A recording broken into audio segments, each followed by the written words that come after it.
आज हम लोग कुछ ऐसे कॉन्सेप्ट के बारे में बात करेंगे जो मशीन लर्निंग के एकदम बिल्कुल ऑपोजिट है, जो कि है मशीन अनलर्निंग। तो जानते हैं कि मशीन अनलर्निंग होता क्या है, कहाँ यूज़ होता है, क्यों यूज़ होता है, and everything about that machine unlearning का यूज़ होता है कुछ चीज़ें डिलीट करने में। मशीन लर्निंग का अनलर्निंग का यूज़ होता है कुछ चीज़ों को डिलीट करने में। मान लेता हूँ कि एक फेशियल रिकॉग्निशन ऐप है और वो एआई से चलता है और उसने मेरा फेस ले रखा है। ड्यू टू एनी रीज़न मैं मतलब वो मेरा वर्क रिलेटेड था, अब मैं उस जगह पे वर्क नहीं करता, तो I want that to be removed from the database, कि उस डेटाबेस से मेरा वो फ़ोटो जो डेटा के अंदर है, जो एआई लेके रखा है, वो हट जाए। ये मैं चाहता हूँ because of the privacy concern, because it can be misused in different senses. तो मैं चाहता हूँ कि वो वहाँ से डिलीट हो जाए।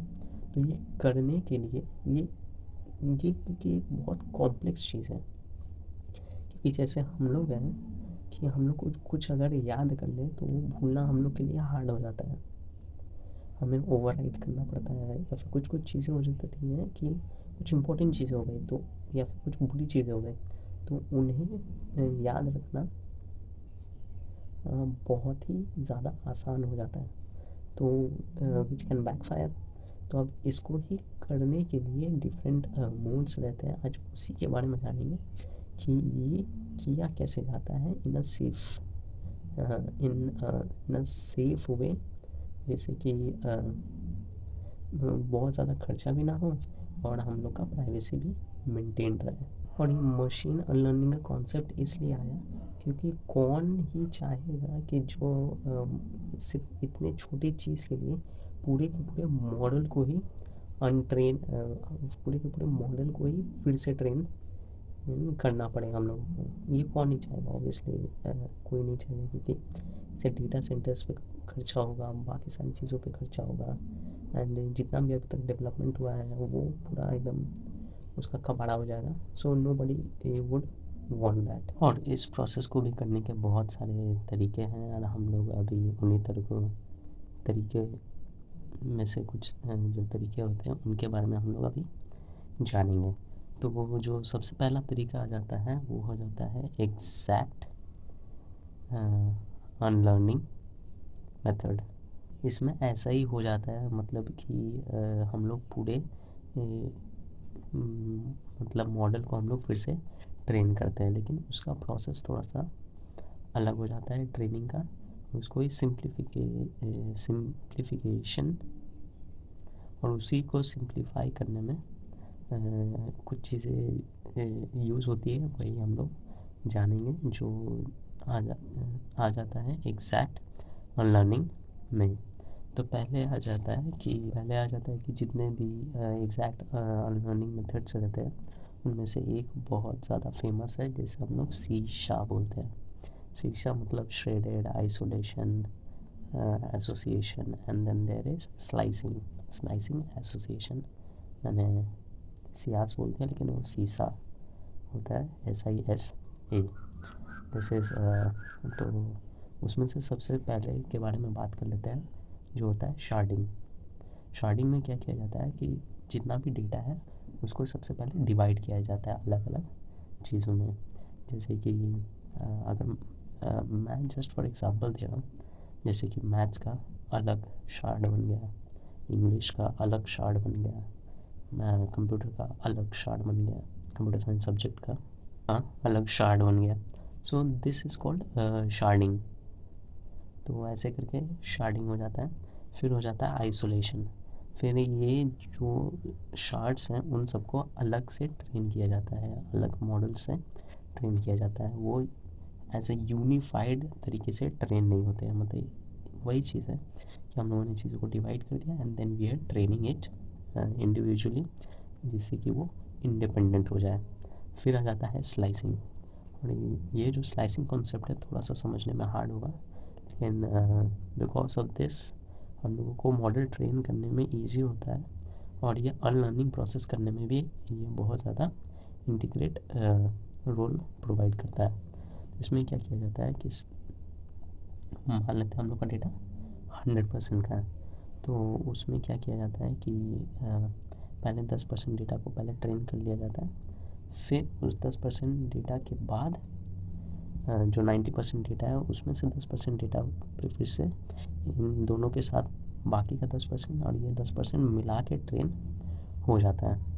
इससे होता क्या है कि जहाँ पे प्रोबेबिलिटी ज़्यादा रहता है कि ये डेटा वहाँ पे रह सकता है, तो सिर्फ वही स्लाइस को चेंज करेंगे, उसको उस मॉडल को थोड़ा सा ट्रेन करेंगे, एंड बाकी सारे स्लाइसेस वैसे ही इंडिपेंडेंट रहेंगे and it will not be an interruption. और हम लोगों को पूरा फिर से नहीं करना पड़ेगा, क्योंकि मान लेते हैं कि ChatGPT है, वो छोटा सा एरर कर रहा है, तो छोटा सा एरर नहीं, छोटा सा चीज़ को अनलर्न करना है, तो पूरे मॉडल को थोड़ी ना अनट्रेन करेंगे। सो this is based on that. तो जैसे कि मैं बोल रहा था कि जैसे कोई आंसर मिला है तो different different shards, different different slices, उन सब से डेटा लेके ये चीज़ किया जा सकता है। मतलब वो यूनिफाइड तरीके से काम करते हैं, लेकिन एट द सेम टाइम सब यूनिफाइड तरीके से काम करते हैं, एट द सेम टाइम ये इंडिपेंडेंट भी रहती है, so that it can be changed any time, और हम लोगों को पूरा मॉडल फिर से ट्रेन करने की ज़रूरत ना पड़े। फिर आ जाता है अप्रॉक्सीमेट अनलर्निंग। ये थोड़ा सा ज़्यादा कॉन्सेप्ट है, मतलब इसका हार्ड कॉन्सेप्ट है, क्योंकि ये डायरेक्टली आता है मैथमेटिक्स से, जिसमें हर्शियन मैट्रिक्स ये सारी चीज़ें आ जाती हैं। तो मैं इन सिंपल वर्ड्स में बोलूँ तो बस सब्ट्रैक्शन होता है। मान लेते हैं कि जैसे हम लोग 2+4 किया है तो 6 आया, 6 में से 4 माइनस कर देंगे तो 2 आ जाएगा। So this is the whole thing जो कि अप्रॉक्सीमेट अनलर्निंग में किया जाता है। जैसे आसानी से समझाया, मतलब बेसिक क्रक्स यही है, लेकिन अंदर का जो ओवरले एल्गोरिदम है, वो चीज़ें कैसे काम करते हैं, वो डिफ़र कर जाता है। वो बहुत ही ज़्यादा कॉम्प्लेक्स है, वो तो पेपर पढ़ने के बाद ही पता चलेगा कि वो कैसे कैसे काम करते हैं, या फिर watching YouTubers who are very well versed in those studies.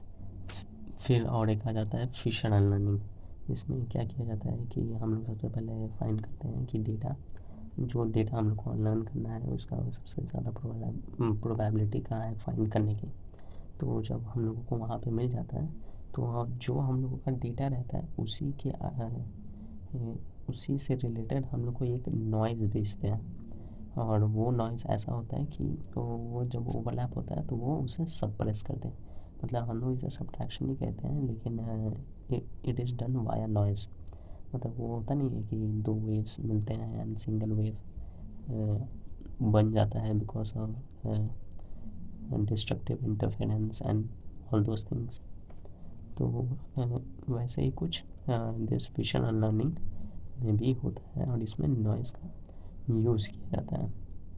तो अब मान लेते हैं कि अनलर्न हो गया है, तो अब इसका टेस्ट कैसे होगा, क्योंकि यही तो अब क्या ही बोले, बिकॉज क्योंकि ए अगर ये कोई इंसान भी है तो हम लोग कैसे पता कर पाएंगे कि उसके मन में क्या चल रहा है। तो हम लोग को मेजरली टेस्ट लेना पड़ेगा। इसका बस एक ही टेस्ट है कि जो भी चीज़ था जो हम लोग को डिलीट करना था, वो हम लोग AI को देते हैं, बोलते हैं क्या ये ओरिजिनल टेस्टिमेंट में था या नहीं, मतलब जो ओरिजिनल स्लाइस्ड डेटा या फिर जो भी बोला शार्ड में था या नहीं। अगर वो वहाँ पे है, then our training has failed, and कहीं ना कहीं पे ज़रूरी एरर आया है, तभी वो वहाँ पे है। नहीं तो इट इज़ मोस्ट प्रोबेबल कि वो उसे भूल जाएगा। अब ऐसा भी हो सकता है कि AI फेक कर दे, बट AI जैसे कंप्यूटर कभी भी 2+3 कभी भी 6 नहीं देगा। मोस्ट प्रोबेबली अभी AI वो चीज़ नहीं करेगा येट, लेकिन it will be very interesting if it does. So let's think positive कि ना करें। So thank you. ये आपको कुछ मज़ा आया होगा।